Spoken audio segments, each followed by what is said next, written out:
All right, welcome in Thursday Night Football. I know on paper it may look like a shitty game. It's probably going to be a shitty game. I mean, look, even that total indicates that it's going to be a shitty game. But you're here, I'm here because we want to make some money off that shitty game, right? Just because it's bad doesn't mean that there isn't any value. So we're going to hit you with the same game parlay, then we're going to supersize the shit out of it. We have a couple of offers from you, from DraftKings to BetMGM. Everything we have from sportsbooks is below, so I'll explain that as we move forward. Really good opportunity from 5 to 200, as you know, on DraftKings. But, you know, hit the thumbs up button, subscribe, be a part of what we're doing here. That's really the biggest thing. And really also, when you look at a game like this, I love taking advantage of what we have over at OddsShopper, the free site over at OddsShopper. All right, let's look at the first play here. Line should be 4, so you get a little bit of a break if you'd like. If you have that also at 4, you get a little bit of a break, Pittsburgh plus 4.5. But, you know, here's the reality for me. I'm going to push this in our 3-leg baseline parlay. I'm going to push this to 7.5. And the big reason, Pittsburgh is just getting disrespected. They continue to get disrespected. All they've done, especially if you look at the closing line, right? Because initially last week, that was what, 1.5, bet all the way up to 3. So now, once again, 2 straight covers, or at least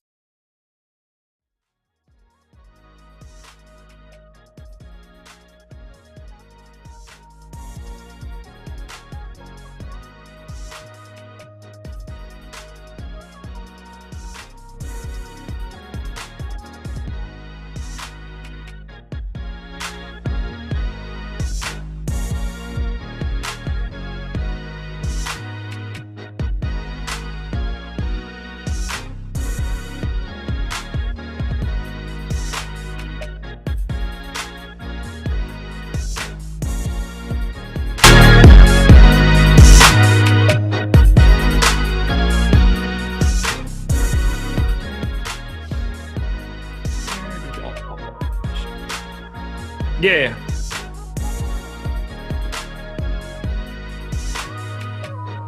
And we are live, but slightly later because Loppy's bad at his job. This is the MLB Strategy Show. I am Josh Engleman. I am joined by Adam Scherer. We are brought to you by PrizePicks. Luckily, we only have an 8-game slate, so we can get through all of it because Adam and I are both professionals, but that unprofessional Loppy will be back, I believe, at 11 o'clock for the NFL show. So I will take those 5 minutes back at that point if I can. Before we do anything, hit the like button, subscribe to the channel, hit the notification bell so you know when everything goes live. Adam, I don't care how you did last night in baseball. What do you think about Bojan Bogdanovic to the Pistons? That is an NBA team and a basketball player that I did not know were now married. Yeah. Bojan Bogdanovic to the Pistons for Kelly Olynyk and Saban Lee. Where was Bogdanovic? The Jazz? Yes. That's weird. Like, why isn't he on a good team? That's why it's weird to me. I would have assumed that a contender would have wanted it. Yeah. Especially if the cost is Kelly Olynyk. Man, Danny Ainge just really wants his old Boston guys back. Okay, yeah, all right. So I saw when I first opened the YouTube chat, I just saw Danny Ainge got his guy Kelly O back, and I just totally forgot that he was with Utah now. And I'm just like, okay, you just said Kelly O went to Utah. That's not Boston. Boston has their own issues right now. But yeah, I forgot he was in Utah. But wait, what happened with Boston? Is it Ime Udoka just smashing? Yeah, apparently. I guess I didn't know I couldn't do that. Yeah, it's shocked to see that he's getting a year. But I mean, you got to know better, I guess, is all I can say. Like, I have no problem with it. Greg just basically tweeted out the exact same thought process that I have, where it's just like, yeah, you can't, this is in their, company rules. You can't have the head coach sleeping with people below him. Yeah, it's one of those, like, I'm sure it's going to be a huge talking point for a lot of people about, canceling or whatever. But like, you can't do that. Yeah, like from everything, like all the news that's coming out about it, like it seems like everybody was like, the two of them are okay with it. It's just right. you can't do it. Yeah, it's That's how that works. There's things in life that I would like to do that you can't do, and that applies to a lot of jobs. Kind of crazy. Do you think it matters? You mean like for the Celtics? Yeah. I don't know. I don't even know who the next guy up is. That would be Joe. I know I saw it. I don't know it. Joe Mazzulla. Sounds like he would be coaching CYO team. Now I think it matters because that does not sound like a guy that's going to coach a good NBA team. It really doesn't. It really does. That sounds like they found him somewhere. Just like, hey man, you want to coach? I don't know. Yeah. Richie Smalls, 100%. If you ever worked in a restaurant, very different. But you didn't own the restaurant, or like, right. Even if it's the manager, it's still not good. But also, there's no like chain of command. That's not $1 billion restaurant. Right. And there was still like the whole like, oh, you need to go to HR, blah, blah, blah. And it's like, no, we're just all going to have sex with each other a lot. Yeah. But, Yeah, no, if it's, Papa John's guy tagging a delivery driver or something, it's going to be a little bit different. Right. Oh, man. Anyway, we got 8 games to talk about for baseball. We are short on time thanks to Laffy, and I don't get the sense that you're going to be bringing your A game. So do you want to just dive in? I always bring my A game. Do you even have an A game on these shows? That's why you can't tell. By the way, Jordan Lyles of the show, complete game yesterday. I appreciate the compliment. Did anything else interesting happen about any of the guys that we talked about? How deep did I don't even remember who. Dude, I don't know. Obviously baseball didn't go well for you. I think I came closer to even than I expected to.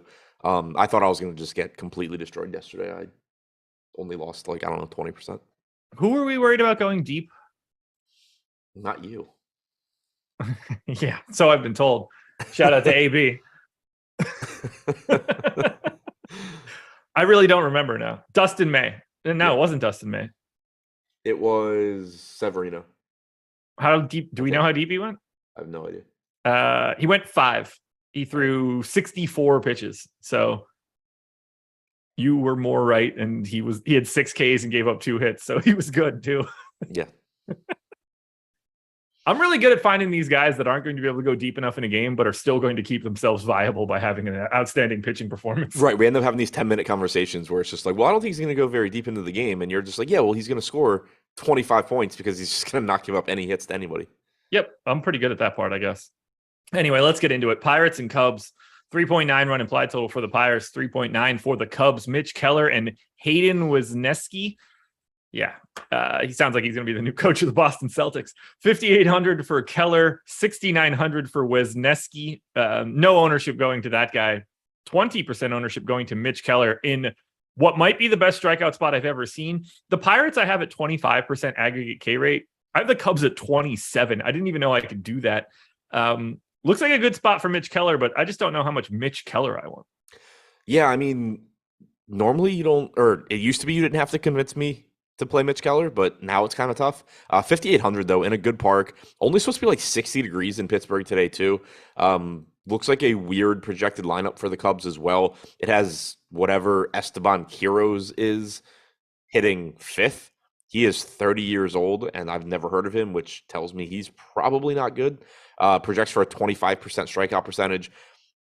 Bodie, Happ, Reyes, Quiroz, that is not a good middle of the order.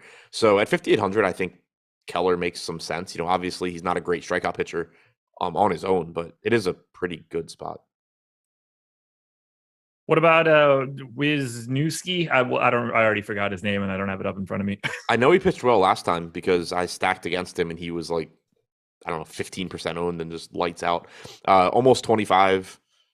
Fangraphs had him coming into the year as the 16th ranked prospect in the Cubs system. I guess in the Cubs system. I don't know. He was with the Yankees for most of the year. 19 starts at AAA for the Yankees, 4 for Chicago. Steamer projects him for 7.4 Ks per 9. Doesn't seem like he should be very good. It is a good matchup for him. He is cheap at 6,900. He is not getting any ownership. If that holds, I don't think Mitch Keller should be 20% to Wesniewski's 1%. I think it's crazy that he's $1,100 more expensive than Mitch Keller.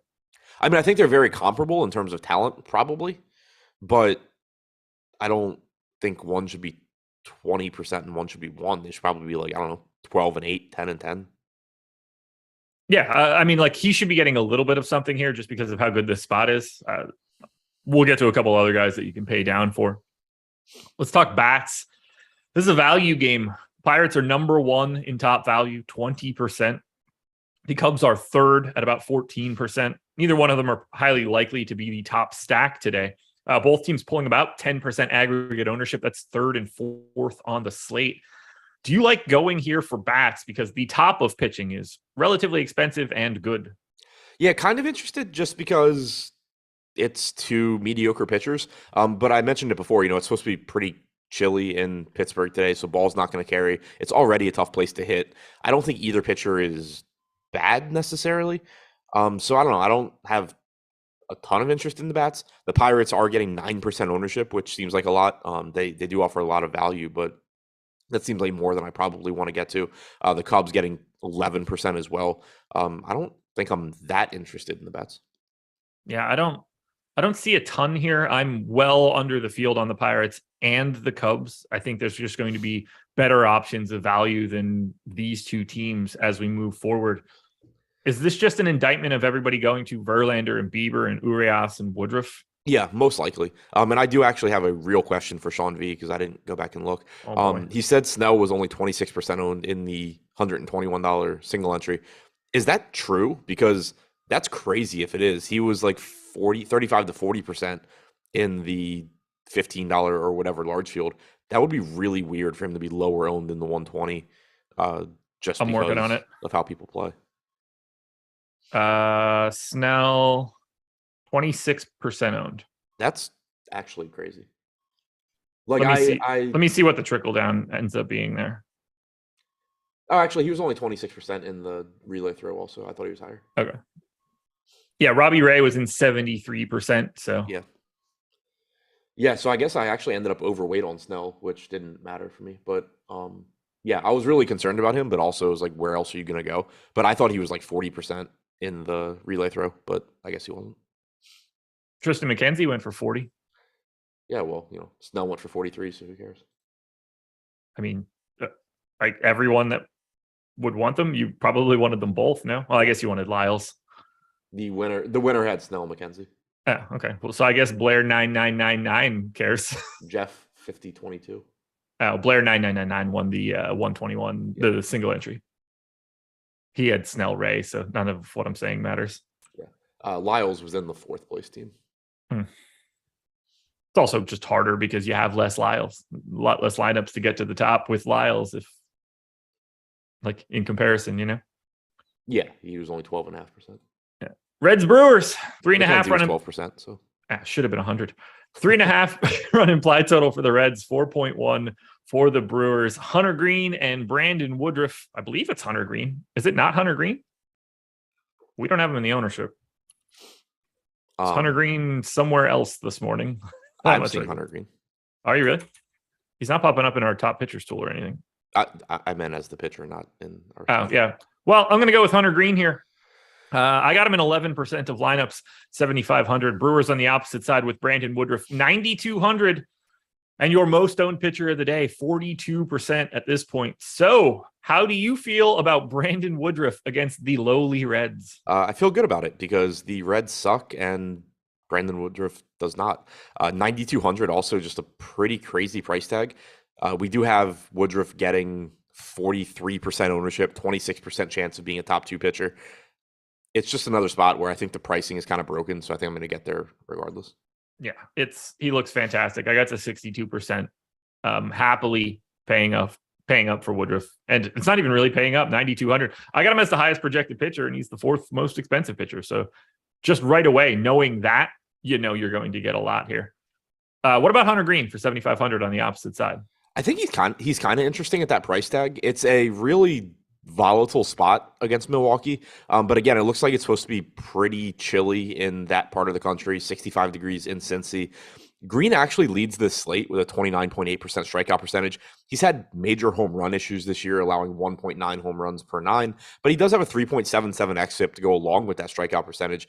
Like you said, we don't have him in the top pitcher stool or ownership right now, so my ultimate thoughts are going to depend a lot on his ownership, but at 7,500, I think he's going to get a good amount and probably should, just based on the strikeout upside. I don't know if you saw it, but his last start, he threw 12 pitches in the first inning that were greater than 100 miles an hour. Do you remember that when that was just like maybe the closer could do it once? I remember, I remember Armando Benitez doing it at a game I was at in, I don't know, sometime in the 90s. And so like I was a kid and it was just like, holy shit, Benitez hit 100 and like everybody like went crazy. And then now it's just like every pitch from like every pitcher. But like Green in his last start, it wasn't like, oh, he's hitting 100. He was like 101, 101, 101, 102, 103, 103. Like it was insane. The guy's got just ridiculously good stuff. And at 7,500, I am certainly interested. Are you interested in stacking against him? Although the Hunter Green might just be causing some of this issue. We have the Brewers first in top stack, second in value, number one in ownership. Yeah, there's no way. So we have them facing Mike Minor for reasons. Okay. I mean, I would still be surprised if they passed the Yankees for top stack today, or the Dodgers for that matter. But neither here nor there. Certainly take them against Mike Minor before I went to the Yankees against Waka. Fair. Run total is dramatically different. Well, that's because I don't think Minor is actually pitching. Well, not for me. I have it right. I have what I think are the right totals without Mike Minor pitching. Right. I'm saying. And I have the Yankees 0.6 of a run ahead of the Brewers. Right. I'm saying. With Hunter Green. The run total would be a lot higher for Milwaukee if Mike Minor was actually pitching. Right. That's why I said I would be going to the Yankees in this. That's why I don't think first is correct. You're just agreeing with me. No, I'm not. I'm really confused. I have the Yankees 0.6 of a run ahead of the Brewers. Right, I think the Yankees, no matter what, is pitching. You have Hunter Green pitching. Right. Correct.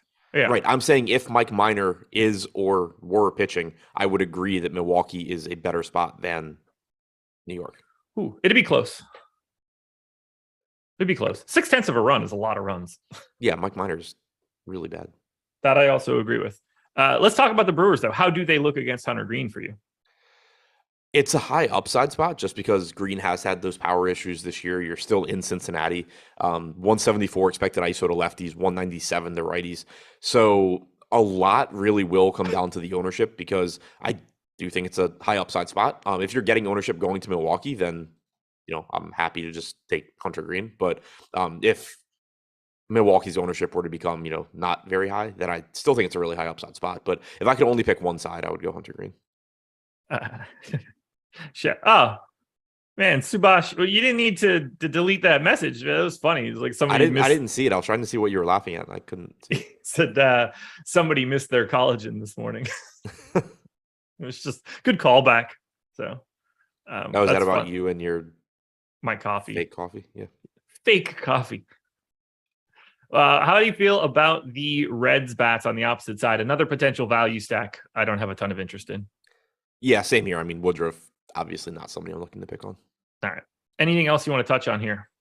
Nope. Oh, shit. I'm going to have to pick up the pace. Thanks a lot, Dave Lochran, for absolutely nothing in this case. Where is my window? Also, I know I got it. For Mike's information, Milwaukee has 1L. Cincinnati has 1T. I don't know. I just know it's not spelled like that. Yeah, there's definitely not 2 T's. Where was I? Schedule for the rest of the day. That's up. There we go. That looks right. 11 a.m. NFL Strategy Show Matchups Edition. Maybe 11:05. Might steal a couple of minutes back from Lofty. Just kidding. The NFL show is where everybody will be. Also, hit that like button, by the way. We also have the NHL or the No House Advantage Thursday Night Football show at 2:30. MLB Live Before Lock at 5:30, where Adam and I will be back breaking down this slate all the way up until 6:30. And Lock is at 6:40, I believe. It's a weird one today. Like 6:35. Is that what are you confident? I'm very confident. I don't even trust you. 635. I didn't trust your confidence. NFL Deeper Dive at 630. Graphics on the screen. And then NFL Live Before Lock at 720. That is where we need to be. Plus, free content for today. If you guys ever want to check out something behind the paywall, we generally offer a free piece of content every day. MLB player projections are free. So go check those bad boys out if you want. And if you're watching the show, I assume you do want those things. All righty, we'll go to game number 3, and that is going to be Rays and Jays. 3.6 run implied total for the Rays, 4 for the Blue Jays. Ryan Yarbrough looking to be the long man for Tampa. Jose Barrios going for Toronto. Barrios, 6,600, getting 16% ownership. How do you feel about paying down for Barrios against the Rays, and how do you feel about him in relationship to Mitch Keller? Yeah, it's kind of a wild price tag on Barrios. Like, I know he's had his issues this year, and he's given up a lot of power and all of that, but 20% strikeout percentage, 4.2 xFIP, nice park shift for him going into Tropicana Field. 6,600 is cheap. Only a 3.6 implied run total for Tampa Bay as well. I get the risk, but 16% ownership I think makes sense. Like, I think he should be similar to Mitch Keller, just given that they are pretty comparable pitchers at this point, which is weird to say. Like, if you would ask me if you told me a couple years ago Barrios and Keller were similar, like now, I would have believed you, but I would have thought that they were like two of the best pitchers in baseball, not that they were, battling for ownership at 5,800 and 6,600 on a DraftKings slate. Yeah, it's kind of crazy. I have Barrios 0.5 of a point behind Keller, so I prefer Keller, but I think there's just like a lot of like type guys in that bottom section. What about Yarbrough? Is there any potential there at 5,400? I don't really see it. I mean, it's clearly a tough matchup against Toronto. He's not getting the actual start. 5,400 is really, really cheap. So it's, I guess, easier to get to him today than it normally is. Recently, 59 pitches, 64, 54. I assume he's throwing somewhere from like 3 to 5 innings. I still don't really want to get much. Perfect. Do you want to get to the bats on either side here? Blue Jays are 3rd in top stack and 10th in ownership. So I have a sneaky suspicion the answer is yes, I'd like to get to the Blue Jays. Blue Jays being 3rd in top stack is kind of surprising since they have a 3.9 implied run total and they're in Tropicana. But they're always a good stack to get to. They're not getting much ownership here at 5%. So if that ownership holds, I'm interested, even though I don't love the park and I don't love the matchup against Yarbrough. He has had some issues with right-handed power this year, though. 180 expected ISO, 351 expected WOBA, only a 15% strikeout percentage. So, if they're getting 5% ownership, it looks pretty good, I guess. Do the Rays look okay against Barrios? Because I don't really know what he is anymore. And they're good. I have no idea either. I know the park is not good for power. Barrios this year, 221 expected ISO to lefties, 165 to righties. Only a 17% strikeout percentage against lefties as well. There's not really much left-handed power in the Rays lineup, unfortunately. Like, you have plenty of lefties. They just don't have a lot of power. I do think Wander Franco at 4,400 is going to look pretty good. Francisco Mejia as a catcher at 3,900 looks okay. Yeah, I didn't get to really as much as I thought that I would here. Over the field a little bit on the Blue Jays, but nothing too crazy. When I saw the ownership, I thought that I might just have, 10 times the field on the Jays, but they're still limited. To see them with a relatively small implied total for what their offense is really a testament to what this park does. And I guess a little bit of respect to Ryan Yarbrough. What messes with your sleep, decaf? No, the opposite. Oh, okay. I was like, okay, 1, why are you drinking decaf if it messes with your sleep anyway? And 2, how? Yeah, no, the opposite. Drinking a full pot of coffee like I was doing each morning was dramatically affecting my sleep later and giving me trouble falling asleep. So yeah, well, you just need to go to bed later. Easier said than done. Yeah. Anyway, I love, we did this already. I love the taste of coffee. I make decaf. Yeah. It's delicious. Yeah. I don't know. I could not function without it. For the record, I'm not like done drinking caffeinated coffee. If it's the weekend and I'm out, like I'm not just like hunting down a decaf or anything like that. But when I'm home and I'm in my normal ritual, I just don't need it. Yeah. Okay. Yeah. If I have your night yesterday and wake up this morning, I'm not drinking decaf. Yeah. I would not be here. Yeah. So like, this is not some sort of like permanent change. It's just like I need to dial it back a little bit, and I don't really care on a Monday through Friday. When I need the help, I want the help to be there. The help stopped being there. That's really the issue. I drink so much coffee and have so much caffeine that it started to lose its luster. So I needed to kick it back a little bit so that when the emergencies happen, this morning I wish that in previous days I had not drank as much coffee. Yeah, you wish you had a little bit of decaf these past couple of days, don't you, son of a bitch? All righty. Orioles and Astros. 2.8 run implied total for the Orioles, 4 for the Astros. Josh drinks Capri Suns. You say that like it's a bad thing. Everyone should. 4 runs for the Astros. Easiest way to embarrass yourself as like a 5th grader. Not being able to put the straw in? Yeah, just straight through it. Gets kind of embarrassing for similar reasons later on in life. Kyle Bradish and Justin Verlander. Bradish unowned at 6,100. Verlander 10,700. Most expensive pitcher on the slate. 23% owned. How deep is Verlander going in this game, and do you like him at 10-7? 1-2 is getting closer to the point. I mean, he threw 79 pitches last time out, went 5 innings. I expect him to go like 6 innings here. Houston doesn't really have much to play for, but you know, I assume he's throwing like 85, 90-ish pitches. He looks good at 10-7. The matchup isn't perfect against Baltimore. Like, they obviously have some quality hitters in their lineup, but Verlander is really, really good. His strikeout percentage is down a little bit this year, but still at 27%, 3.27 xFIP. I think he's one of the best pitching options on the slate, and I don't think that's any sort of hot take. You think you're getting over that number? Over 23%? Yeah. I think it seems about right just because Woodruff's price is so bad. Okay. Yeah, I'm a little north. I'm getting to a little less Urias, but I was going to say I could see getting a little bit less Urias, maybe a little bit less Fried, although his price tag is pretty broken also. But just, he's still in Philly. He's not a great strikeout pitcher. Maybe you get a little bit more Verlander. I can't imagine you want Bradish here. No, I'm good. Okay. I can't imagine you want Orioles bats either. No, I don't. For the first time ever. Yeah. I was like, this is going to be a real weird time if you're just like, well, I could see this. It's just like, come on, man. This is about as tough of a sell as you're going to get in Baltimore against Verlander. Like, yeah, we can take a break for a day. They're going to smash for all the now, people obviously. in chat though that have kind of become like hop on Orioles fans and really like this team. They put a stat up on the broadcast last night that since Gunnar Henderson came up on August 31st, I don't remember the exact categories, but it was kind of like every offensive category he leads the team. The dude's just turned 21 years old. He's the youngest player in the majors, and he's just raking as soon as he gets up. How far out are they right now? I don't know, 4.5, 5 games out of the wild card.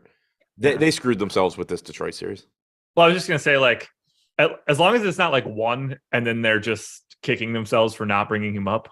Right. Yeah, no, it's not that. They kind of, I mean, they won yesterday, but they kind of hit a wall where I think, it's just like, all right, that was fun. We're done. We're not going to get there. Do you think when they hit the wall, it was because they knew things could be good for Siege? Yeah, probably. Yeah, I never should have told him to make those bets. Yeah, they're 4 games behind the Mariners for the final wild card spot. 6 games over 500. But okay. Yeah, like 2 games ago when they lost to the Tigers for the second time, the reporters were kind of like asking Brandon Hyde, like, oh, well, do you think your guys are just tired because like they haven't, for a lot of them, this is the most games they've ever played. And he was just like, they're Major League Baseball players now. They need to figure that shit out. Yeah, but it's true. But I mean, at the same time, like it's a real thing. It's it's good. And he kind of said it in the interview. He's like, it's good to get them that playing time now because this wasn't supposed to be the year that they do anything anyway. Yeah. This is just found money, basically. Right. Astros bats here against Kyle Bradish. Yeah, sure. He's given up power to righties this year. This park obviously isn't good for right-handed power, but 201 actual ISO, 188 expected ISO, 20.5% strikeout percentage for Bradish. The Astros are projected for 8% ownership, 8% chance of being the top stack. So they look pretty good. And then, individually, lefties actually have done literally nothing against Bradish, which is weird. Like he has a changeup as his second most thrown pitch to lefties, but he's only thrown it 16% of the time. But overall, lefties a sub 100 actual ISO, sub 100 expected ISO, 295 WOBA, 296 expected WOBA. Obviously, that is all lefties. It is not just at bat after at bat against Yordan Alvarez and Kyle Tucker. Those guys are really good in a park where left-handed power plays. But it is interesting to note that like Bradish has just been lights out against them. I basically didn't get any Baltimore. I didn't really get to much Houston either. They are probably appropriately owned. All of my major exposure is coming up in these next couple games. Anything else for Orioles and Astros? No, I do appreciate Mitchell Welsh. O's suck, bro. Like you can't just look at the standings and see that they don't suck. Well, I mean, he doesn't really bring a lot to the table in his YouTube comments in general, so don't expect too much. Yeah, like I don't know, if you're gonna just make comments, at least like do it about something that's like subjective, not like, oh no, I can look, they're not bad. I don't know if you're 12 or 1-2. I don't think it really matters. We'll go with 1-2. Yes, I have multiple cookouts in Wilmington, and I don't think I do. And if I there. do, I'm very confident they're in places that I do not want to be in the city. I don't ever go there. I've outgrown it a bit, but even in when I first moved down here, and that was like a way more likely spot that I was going to end up at, I never really cared for it, but they do have fantastic milkshakes. As for their food, I could care less. Yeah. What I do really like. Oh, go ahead. I don't even recognize the name. Even having lived in South Carolina for a little bit, I don't even. They're everywhere down here, so you probably would have seen it, but yeah. Other than the milkshakes, like to me, not all that appealing. They've got two of them like parked right next to the campus. It's very much college eats. Do you have Zaxby's? Yeah. I never went, but I do remember seeing that one constantly when I was down there. They've got really good like fried mushrooms and fried cheese bites. Chicken's Zaxby's? fine. Yeah. Used to be about like really close to the second house I lived in down here. Let's talk PrizePicks, presenting sponsor of this show. If you head to the link in the description, it'll take you over to PrizePicks, make a deposit. You will get a deposit bonus of up to $100. So if you put in $50, they'll match with 50. But if you put in 100, they'll match again with 100. You don't need an optimizer here. You're picking player props. You're looking to make over/under bets. If you hit 5, you can net up to 10x your entry fee. I'm going to hit Adam with a couple of the pitcher player props, and we've got a bunch of big ones. We're going to start with Brandon Woodruff, 43.5. Under. Yeah, I got him at 38.5. And then Justin Verlander, just for reference sake, too, 3 points below Woodruff, 40.5. Under. Same for me here. And then finally, we're going to go the opposite. Him 3 points below Woodruff, too. They're just all under the prop. Hayden Wesneski, 25.5. Actually under, which shocks me. Huh. I got him at 23. We have him at 23. You said 25, right? Yeah, 25.5. Okay, yeah. But like, yeah, when you said the name, I was like, oh, this is gonna be an over because that's how it works. But yeah, we have him under. One last one because he is semi-real. Jose Barrios, 27.5. Over. Slight over for me as well. Guys, go check out PrizePicks. Fantastic place. And free money on your deposit up to $100. Phillies and Braves. 3.5 run implied total for the Phillies, 4.1 for the Braves. Ranger Suarez and Max Fried. Suarez 6% owned at 7,200. Max Fried 23% owned at 8,300. What do you want to do with Fried? I'm finding him slightly difficult to get to just because there's too many big arms above him. That's my initial impression as well. I love Max Fried as a pitcher. I think he's really, really good. 3.12 xFIP. From a DFS standpoint, though, 23% strikeout percentage. Normally, he's at a price point where it's just like, as long as you have other good pitchers on the slate, where it's kind of difficult to get to him just because his real life pitching doesn't totally translate to DFS pitching. Today, you get a really weird, just broken $8,300 price tag, but it's still a relatively difficult matchup against the Phillies. It's in Philadelphia. And then from an ownership standpoint, you're getting the same ownership going to him as you are Justin Verlander, basically the same that you're getting to Shane Bieber.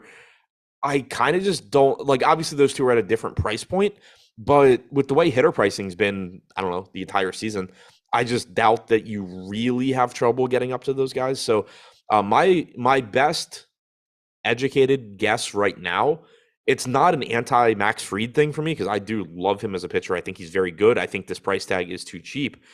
I think it's likely I just get more Verlander, get a little bit more Bieber, maybe even get a little bit more Woodruff at the current ownership levels and end up losing out on some Fried. I think I'm in the same place as you. The curious spot I have right now is, do you like any Ranger Suarez at 6%? I know it's the Braves on the opposite side, but based on our top pitcher tool, he looks like mildly interesting at 7,200 and low ownership. I have a hard time really wanting to get there. Like I get it at 7,200. Like he's a solid pitcher in terms of run prevention, not a great pitcher in terms of strikeouts, only striking out 19.8% of right-handed hitters this year. But he does have a 123 expected ISO, 307 expected WOBA against righties. So I get it, but also most lineups where I would get to Suarez, I'm probably just going to be able to get to Fried, who is just better. Also to Sean V's point, or sorry, Steve Cummings' point, just assume there's Sean V. I saw what he said, and I saw the logo next to his name, and just assumed the exact same thing that you did. Phillies don't really hit good pitching. Most teams don't hit good pitching. Hitting is so ridiculously hard. Like there's no teams. I mean, it's just the better offensive teams hit good pitching more frequently. But you should never look at a team and be like, oh, they hit good pitchers well. This isn't like, I don't know, like when I was in high school, I swore that I hit good pitching well just because like guys that threw 50 miles an hour, I had trouble staying back on it and I couldn't hit it. And then you'd give me, a guy throwing 80 and it's like, okay, cool. Like I can hit this. But like that doesn't exist in the majors. Like nobody's hitting Justin Verlander better than they're hitting, Mitch Keller or something. No, not at all. Like individuals may, but that's not a predictable thing. Like right. And one guy might hit Justin Verlander better than Mitch Keller, but like that's not right. And that's just like he somehow sees the ball from Verlander and he can't pick it up on Keller. Like sure, that happens, but it's not. That goes back to the BVP conversation. Like BVP is real. I 100% believe that some hitters hit some pitchers really well and will continue to. I just have no idea how to figure out which ones it is. Exactly. All right, let's talk bats then. Braves are second in top stack, 10th in ownership. This seems like, I know that Suarez is solid, but this seems like a spot where we should probably be trying to get to a little bit more Braves. Don't they have a fast food place similar to Los Pollos Hermanos? Who? I thought it just like existed. Marcus Amparo said it would be nice if they actually create a fast food called Los Pollos Hermanos. I thought they had a really like. I think they made a pop-up shop of it. Okay, like when I thought there was something. Popular. I thought there was something that was like really similar. Yeah, I don't know. I don't know enough about any of that West Coast cuisine. Yeah, I've never. Have you been to In-N-Out? Yes. Never have. Phenomenal. Yeah, spend a lot of time in Arizona, but never been. Don't know what you asked me either. Braves bats looking pretty good based on our top stack tool. Yeah, I mean the park's good. The matchup's not great, but always interested in the Braves when they're facing a pitcher that doesn't get a lot of strikeouts. Suarez has done a good job limiting power. As I said before, 123 expected ISO to righties, but Acuna, Swanson, Riley, d'Arnaud, Contreras, not your average righties. So at current ownership, I am certainly interested in the Braves. That works for me. Yeah, only Acuna. El Pollo Loco. Only 10% ownership to Acuna, single digits on everybody else. That's interesting. You don't want the Phillies against Fried, right? No, I mean they have talent, but I don't think I'll really get there. They're also pretty expensive. That was a good comment from Mark Curry. Yeah, Mark Curry, did you steal that from somebody else? A great tweet. I'm guessing he said great tweet, so I think so. Yeah, that is good. But yeah, Pollo Loco is definitely what I was thinking of. All right, Yankees and Red Sox. 4.7 run implied total for the Yanks, 3.8 for the Sox. Jamison Taillon and Michael Wacha. No ownership going to Wacha. 8% ownership going to Taillon. I don't think that these guys are all that different today. I have them projected exactly the same. You just get Taillon with a slightly lower price tag. I mostly just don't want either guy. Yeah, that's pretty much where I'm at. I mean, given the low ownership, I understand, just getting them in random lineups, but tough matchup for both guys. Neither guy's a very good strikeout pitcher. Taillon, a 20.3% strikeout percentage this year. Wacha, the same 20.3% strikeout percentage. 3.9 xFIP for Wacha, 3.83 for Taillon. Solid enough pitchers, just not really guys that I want to get in this matchup in DFS. This is going to be fun. I'm going to enjoy this. All right. This is what we need to talk about right now. 9th in top stack for the Red Sox, 5th for the Yankees. Yankees are pulling some ownership. Red Sox aren't. I'm getting to all offense in this game, both sides of it. How do you feel about either one of these teams? I kind of just want them both. Yeah, I'm there with you. It's not that I think either pitcher is bad, but I do like the offenses. The Yankees are getting 11% ownership. I assume that's mostly Aaron Judge. I'm double checking that, but yeah, 25% to Aaron Judge, 12% to Gleyber Torres is the next highest owned Yankee. So like, it's not that they're unowned outside of Judge, but much lower ownership other than him, and obviously he should get a lot. I messaged it to you yesterday. Please, like if you're not playing me but you're playing cash games, play Aaron Judge. The guy is Barry Bonds at $6,500. Just get him in your lineups. People aren't, and it's making me wish there was DFS in 2001, and that I wasn't 11 years old, so I could have played. But that aside, it's not a great spot against Waka, but it is still a high upside offense. They are getting some ownership. On the other side for Boston, again, not a great spot against Tyon. You prefer left-handed power against him. You also prefer left-handed power in Yankee Stadium. Really like Rafael Devers at 5,400. Verdugo looks pretty good at 4,200. Really like Tristan Casas at 2,100. The rest of the lineup, it's kind of just hopefully Tyon struggles, but Devers and Casas in particular, I think look really good. I got to all of it. 15% aggregate on the Yankees, 17% of my stacks, 23% of Red Sox right now, which we'll see where that actually ends up because that feels oddly aggressive, but I am just locked and loaded to them. I'm getting everything. There's just so much power. I got a 197 ISO for the Yanks, 183 for the Red Sox, two of the 5 highest numbers here. No real ownership. I don't give a shit about Tyon on the opposite side. I just like this game for offense, particularly in this park. Yeah. I agree with Stephen Leibowitz in chat too. I don't think this was a first-time thing. Yeah, I don't know. I mean, it would be pretty crazy if it was just like, oh, yeah, we found out about this and now you're suspended for a year. I think it's more likely that it was like, dude, stop. And then maybe. Yeah, I mean, that does sound way more likely. They could just also be trying to like paint themselves in a good light. Sure. Maybe they've got bigger skeletons and, going heavy here is more important. Yeah, that's possible. Siege is trying to get to the bottom of it on Twitter now, so I assume it's going to wrap back around to COVID in some way. Is he actually? Well, he doesn't know why they're going to Joe Mazzulla, who has a domestic violence on his resume, is the way that he wrote it. It doesn't matter. I don't know why anybody cares that it was a consensual relationship between Udoka and whoever this person is. That's totally meaningless. Yeah, I mean, we said at the top of the show, like you're just gonna get people better like, than it being okay not because consensual. blah, blah, blah. It's like, no, it's literally a thing that you can't do. It's not right. that nobody's like accusing him of anything illegal. Right. If it was a non-consensual act, he'd go to jail. Right. Nobody's accusing him of anything illegal. It's something you can't do at your job, and he did. It's craziness. So like, why, if he's going to get suspended for a year, why wouldn't they just fire him? Because they want him to be the coach. Yeah, yeah, exactly.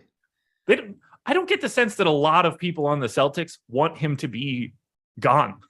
Most people are probably like, "Yo, let him still coach." Right. Like it's not. There's not much to this. I haven't seen who's saying any of that, but I always love that it's normally the people that like can't get action from literally anybody, and they're like the most concerned about, oh well, I could also lose my job if I hooked up with the hottest person I work with. Yeah, no, there aren't any hot trash truck drivers out there that you're going to lose your job for. White Sox and Guardians, 3.3 run implied total for the White Sox, 3.8 for the Guardians. It's Johnny Cueto and Shane Bieber. Holy shit, they really should just put Brad Stevens into the job. Didn't even cross my mind. Yeah, I hadn't thought about that either, but yeah, why not? I mean, other than you open the door for the Celtics have a good year, and then it's like, oh, well, who the hell's the coach now? Not better than Joe. What's his nuts? I can't even remember it. Shane Bieber's 26% owned at 10,100 here against the White Sox. How do you feel about Bieber in relationship to everybody else at the top? The matchup against the White Sox is fine. They're not a great offense overall. They are relatively difficult to strike out. 10,100 is a pretty good price tag. I expect him to have a longer leash than Verlander because going back to those standings, the Guardians are winning the division, but I don't think it's by a lot. They're 6 games up on the White Sox, so I guess they kind of have it wrapped up. But obviously, if they're dropping games to the White Sox, they could get in trouble pretty quickly. So I do think that you're going to have a longer leash on Bieber than Verlander. I agree that, he should be a little bit higher owned, probably just because of that. But the 26% ownership to Bieber makes sense to me. I got a little bit more of Bieber. It's basically just like Verlander. I'm like slightly north of the number of the ownership number on both guys. I'm clearly not getting to Cueto. What do you want to do with the Guardians here? 6th in top stack, 5th in ownership. I'm getting here.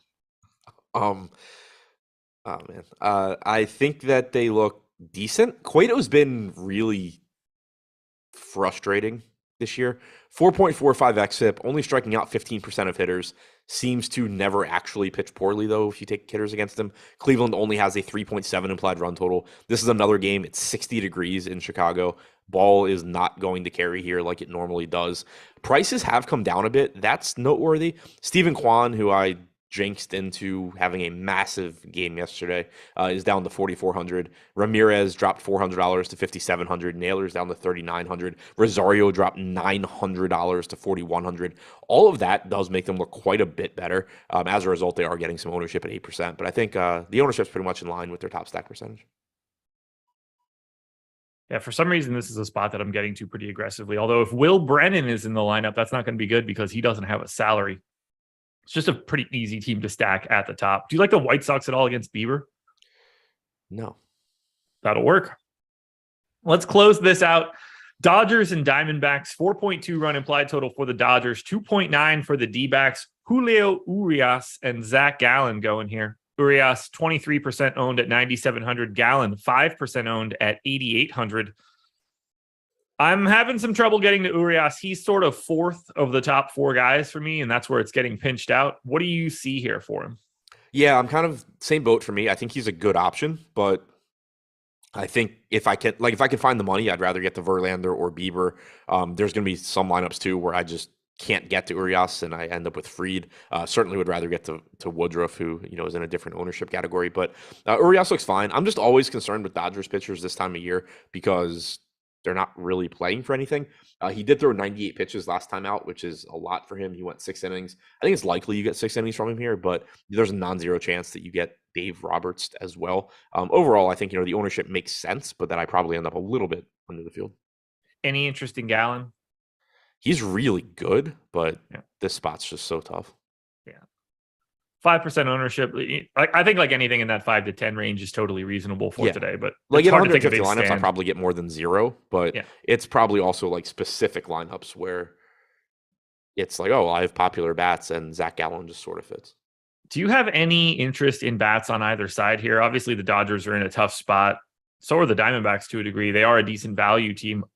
I mildly like the value of the Diamondbacks. That doesn't make me feel good, but I do like the ownership of Urias to help it out. Yeah, I've been getting to them a good amount recently just because they're cheap. They offer value. They're not typically popular. I wouldn't be surprised if I get a little bit of them here, but certainly not a spot that I'm going out of my way to get to. I think Urias is a very good pitcher. 114 expected ISO to righties, 168 to lefties. On the other side, you have a very, very good offense in the Dodgers. They're getting 6% ownership, 7.5% chance of being the top stack. Gallen has only allowed a 113 expected ISO to lefties, 145 to righties. Again, it's if you're going to the Dodgers, it's just simply that they are the Dodgers. There's nothing about the matchup that stands out because Gallen is very, very good.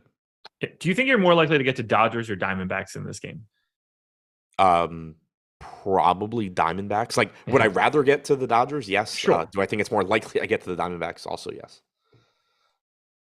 Stephen Leibowitz, not crazy. The Dodgers will start resting people on occasion, but it's late, so might not be info that helps or not. Yeah, I mean, like, I don't think it's going to matter. Like, I don't think it's going to matter at all once the lineup is out. Yeah, really. Yeah, Neil and I were talking about that yesterday. To me, the standings thing matters a lot more to pitchers, like being aware where teams are in the standings for pitchers.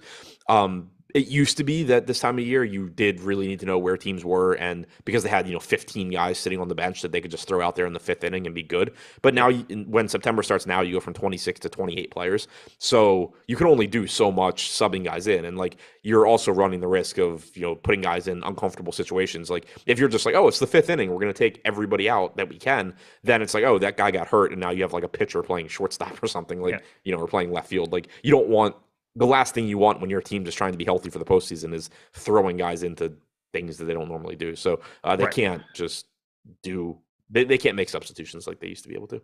No, you don't need to get Trey Turner fully warmed up to pull him out in the 5th. Like that's just a lot of these guys that normally just keep playing. Like if they start, they're probably playing most of the game until the game is actually like legitimately out of hand. If it's a close game, I don't think they're going to be like jerking people in and out because they don't have the same bodies any longer. All right, let's sum it up. Favorite stacks. The way things look right now, ownership wise, Atlanta, I mean, it's tough with Milwaukee. Possibly Milwaukee if they're not popular, because I do think they have a lot of upside against Green. But if they are popular, then gladly just go to green. Atlanta, Toronto. I like Houston against Bradish to some extent. Favorite pitchers? So kind of the same. If green's not popular, I like green. If green is popular, I still like green, just a little bit less. Brandon Woodruff at 9,200 looks great. Verlander looks really good. That's how you do a show on time, folks. Try and tell the guy on the show after this how it's done. 10:55, and I started late. Thank you guys for being here. NFL matchup show coming up next. This is a big one. They run long. We're talking 90 minutes at least. So make sure you're checking that out. Shout out to PrizePicks for being the presenting sponsor. Adam and I will be back at 5:30 Eastern time to break this MLB slate down for MLB Live before lock. So make sure you're tuning in. Good luck, everybody. We'll talk to you later.